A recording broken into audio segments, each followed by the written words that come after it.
Andy umiiyak na ibinalita ang tunay na dahilan ng pagkamatay ni Jacqueline Jose.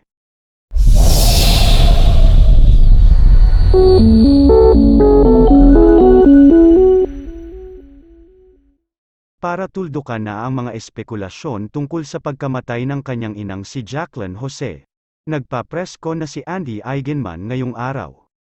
Mismong si Andy na ang nagbigay ng pahayag upang isapubliko ang tunay na dahilan sa biglaang pagpanaw ng bitiranang aktres nitong Sabado 2 ng Marso. Bagamat naglabas na ng official statement ang talent management ni Jacqueline, ang PPL Entertainment, ay wala namang ibinigay kung ano ang sanhi ng pagkawala ng premyadong aktres bagkus ay humiling sila ng privacy tungkol dito. Bahagi sa statement ng PPL, the Gok and Eigenman families are requesting for everyone to please pray for the eternal repose of Miss Jacqueline Jose and for them to be allowed the respect and privacy to mourn her passing, and navigate these difficult times. At kaninang 2:23 ng hapon ay emosyonal na humarap sa media ang panganay ni Jacqueline na si Andy na kasama ang kuya niyang si Gabby Eigenman na umaalalay sa kanya. Ang aktor ay half-brother nito sa amang si Mark Hill na ang ina ay ang aktres na si Irene Celebry. Aniya, at the age of 60 on the morning of March 2, 2024 due to myocardial infarction or heart attack, we'd like to thank everyone who was sent extended prayers and condolences to us. Humiling din si Andy ng kapribaduhang hayaan silang magluksa at higit sa lahat sana ay matigil na ang mga haka-haka kung ano ang ikinamatay ng kanyang ina. Just like to say that her undeniable legacy will definitely forever live on through her work, through her children, through her grandchildren, and the many lives she's touched. She herself, her life itself was her greatest obra maestra. Thank you, umiiyak na sabi ni Andy at niyakap naman siya ng kuya niyang si Gabby Eigenman at hinagkan sa ulo sabay nagpasalamat sa mga dumalo sa presscon. Habang sinusulat natin ang balitang ito ay nasa Arlington Memorial Chapel sa Araneta, Quezon City ang labi ni Jacqueline at for cremation na rin kaagad ito. Sa kasalukuyan ay wala pang balita kung makakauwi ng Pilipinas ang kapatid ni Andy at bunsong anak ni Jacqueline na si Gwen Garimond Ilagan Gok na nag-aaral ng kolehiyo sa Amerika. Ang aming taos-pusong pakikiramay sa mga naulila ni Jacqueline Jose. Samantala Dimples Romana, Gardo Versosa Ice Segura, Gladys Reyes, at iba pang artista may patribute kay Jacqueline Jose. Patuloy na bumubuhos sa social media ang mga pakikiramay para sa namayapang premyadong aktres na si Jacqueline Jose. Kabilang na riyan ang ilang bigating celebrities na ibinandera ang kanilang tribute at pagluluksa. Dimples Romana sa Instagram. Napa-throwback ang aktres na si Dimples Romana kung saan ipinost niya ang isang screenshot ng eksena nila together mula sa 2001 film na Minsan May Isang Puso. Kalakip niyan ay sinabi niya na natatandaan niya ang mga aral na itinuro sa kanya ni Jacqueline pagdating sa showbiz. Lost another true icon, heartbreak emoji, Jacqueline Jose, caption niya.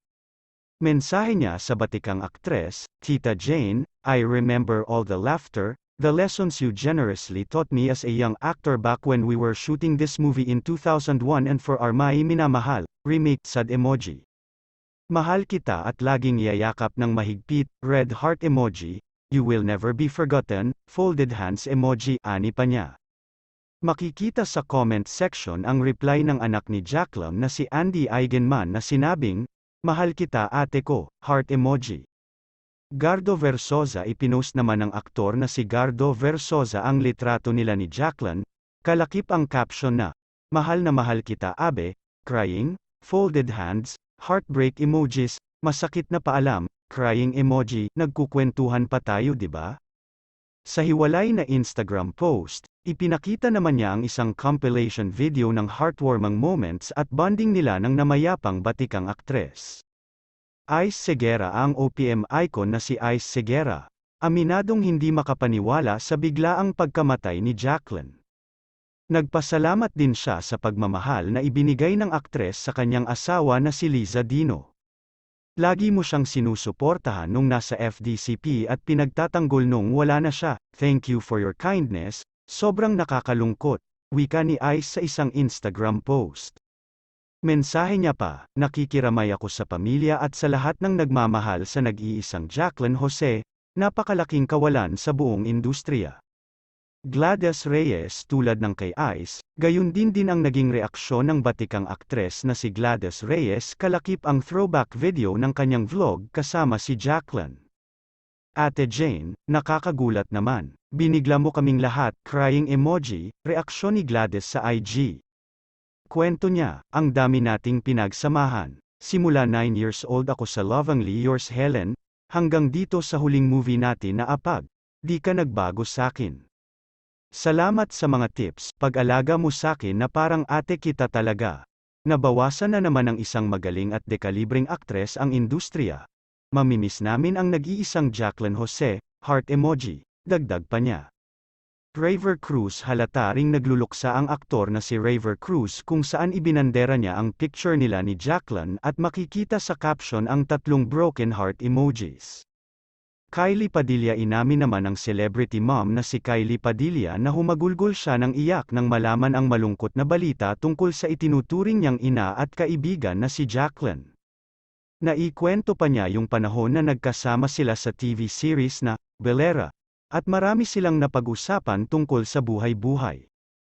Still crying, I keep hearing your voice in my head, sambit ni Kylie. Pag-alala niya, I remember our heart-to-heart conversations under the stars sa taping ng Belera, we talked about motherhood life, and love, I loved your energy. I remember the scenes sa Belera na di tayo makapagpigil ng kakatawa kasi ganun ka kasaya kasama, patuloy niya. Ani pa ng aktres, thank you for being mom to me but also being a friend to me, it's only a comfort that I saw you last night in my dreams smiling, I got a sense that you were at peace wherever you were, and that's what you deserve, R.I.P. Tita Jane, broken heart emoji. Katrina Halili sa social media post, nagpasalamat si Katrina Halili at chinika na nabisita siya kamakailan lang ng namayapang aktres. Thank you Tita Jane, dinalaw mo pa ako 2 weeks ago para comfort ako, salamat sa mahigpit na yakap, oras at pagmamahal, rest in peace, crying emoji, mahal kita, wika niya sa IG kalakip ang selfie picture nilang dalawa.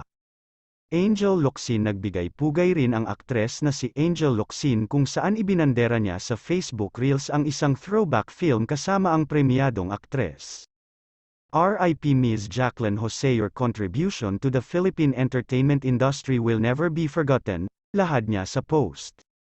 OG Diaz inihayag naman ng talent manager at vlogger na si OG Diaz sa tribute post ang kanyang paghanga kay Jacqueline bilang isang mapagmahal na ina.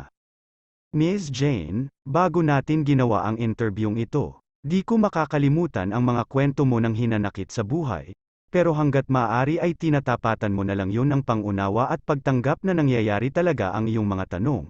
Saad niya, patuloy niya, at doon lumulutang ang iyong pagiging mapagmahal na ina. At humanga ako sa iyo. Maraming salamat sa iyong napakaraming ambag sa industriya. Nag-iisa ka aniya pa ni OG Diaz.